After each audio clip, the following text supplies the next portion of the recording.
الحمدللہ والصلاۃ والسلام علی رسول اللہ اما بعد۔ کسی مجلس میں اگر کچھ لوگ بیٹھے ہوئے ہیں تو ہر جگہ پر بیٹھا ہوا شخص وہ اپنی جگہ کا حقدار ہے،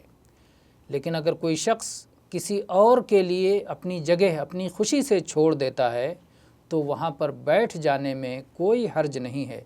اس لیے کہ جس شخص نے اپنی جگہ چھوڑ دی اس نے اپنا حق چھوڑ دیا، خود ہی اپنی رضامندی سے اس نے اپنا حق چھوڑ دیا۔ اس سلسلے میں عبداللہ ابن عمر رضی اللہ عنہ سے جو یہ بات منقول ہے کہ آپ اس عمل کو ناپسند فرماتے تھے، اس سلسلے میں روایت یہ ہے، ابو خصیب بیان کرتے ہیں کہ میں بیٹھا ہوا تھا کہ عبداللہ ابن عمر رضی اللہ عنہما تشریف لائے، ایک شخص اپنی جگہ سے اٹھ گیا اور اس نے کہا کہ آپ یہاں تشریف رکھیے۔ عبداللہ بن عمر رضی اللہ عنہ اس جگہ پر نہیں بیٹھے اور جا کر دوسری جگہ پر بیٹھ گئے۔ پھر آپ نے اس شخص سے کہا، اس شخص نے کہا، عبداللہ بن عمر رضی اللہ عنہ سے اس شخص نے کہا کہ آخر آپ میری جگہ پر بیٹھ جاتے تو کیا حرج تھا، میں نے اپنی خوشی سے آپ کے لیے جگہ خالی کی تھی۔ تو عبداللہ ابن عمر رضی اللہ عنہما نے جواب دیا کہ میں نہ آپ کی جگہ پر بیٹھ سکتا تھا نہ کسی اور کی جگہ پر بیٹھ سکتا تھا، جو بھی میرے لیے جگہ خالی کرتا میں کسی کی جگہ پر نہیں بیٹھتا، بلکہ جو بچی ہوئی جگہ تھی میں ادھر ہی بیٹھتا، کیونکہ میں نے رسول اللہ صلی اللہ علیہ وآلہ وسلم کی مجلس میں ایک بار دیکھا کہ ایک شخص آیا اور اس کے لیے ایک اور شخص نے جگہ خالی کر دی اور اپنی جگہ سے اٹھ گیا۔ یہ شخص جب وہاں جا کر بیٹھنے لگا تو اللہ کے نبی صلی اللہ علیہ وآلہ وسلم نے اسے منع فرما دیا کہ ایک شخص کو اٹھا کے اس کی جگہ پہ نہ بیٹھو۔ یہ مسند احمد کی حدیث ہے 5542 نمبر پر۔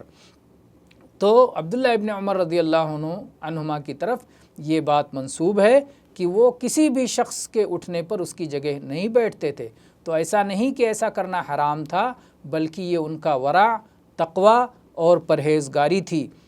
اور اگر کوئی شخص اپنی رضامندی سے جگہ خالی کر دیتا ہے تو وہاں بیٹھنے میں حرج نہیں ہے، لیکن عبداللہ بن عمر رضی اللہ عنہ اس سے دو وجہ سے بچتے تھے۔ ایک وجہ تو یہ کہ ہو سکتا ہے انسان صرف آپ کو دیکھ کر کے آپ کی حیا میں شرم کرتے ہوئے اپنی جگہ سے اٹھ گیا اور دل کی پوری خوشی کے ساتھ اس نے اپنی یہ جگہ خالی نہیں کی ہے،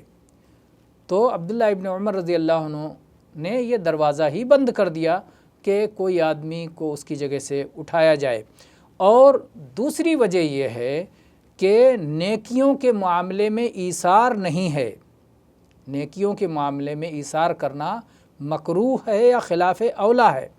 تو اس لیے عبداللہ بن عمر رضی اللہ عنہما اس سے بچتے تھے تاکہ ان کی وجہ سے کوئی شخص مکروہ یا خلاف اولیٰ عمل نہ کرے۔ مثال کے طور پر ایک آدمی پہلی صف میں کھڑا ہے اور پہلی صف میں کھڑے ہونا یہ نیکی ہے۔ اب کوئی شخص آتا ہے اور آپ اس کو اپنی جگہ دے دیتے ہیں، ایثار کرتے ہیں، ایک وہ جگہ جہاں پر آپ کو اجر و ثواب زیادہ مل رہا تھا، آپ نے وہ جگہ دوسرے کے لیے چھوڑ دی، ایسا کرنا مکروہ ہے، ناپسندیدہ ہے۔ آپ کو ایک موقع ملا ہے نیکی کمانے کا، ایک ایک نیکی آپ کے لیے آخرت میں بہت اہم ہوگی، تب اس کی قدر و قیمت سمجھ میں آئے گی۔ تو آپ جب کسی نیکی کا موقع پا چکے ہیں تو کسی کے لیے آپ ایثار مت کریں، کسی کو مت دیں کہ آپ آ جاؤ اور میں پیچھے ہٹ جاؤں، نہیں۔ تو اس لیے نیکیوں کے معاملے میں ایثار نہیں ہے، بلکہ نیکی کا جو موقع مل جائے انسان کو اس پہ ڈٹ جانا چاہیے اور نیکی کا وہ موقع پا کر اجر و ثواب حاصل کرنا چاہیے۔ واللہ اعلم والحمد للہ رب العالمین۔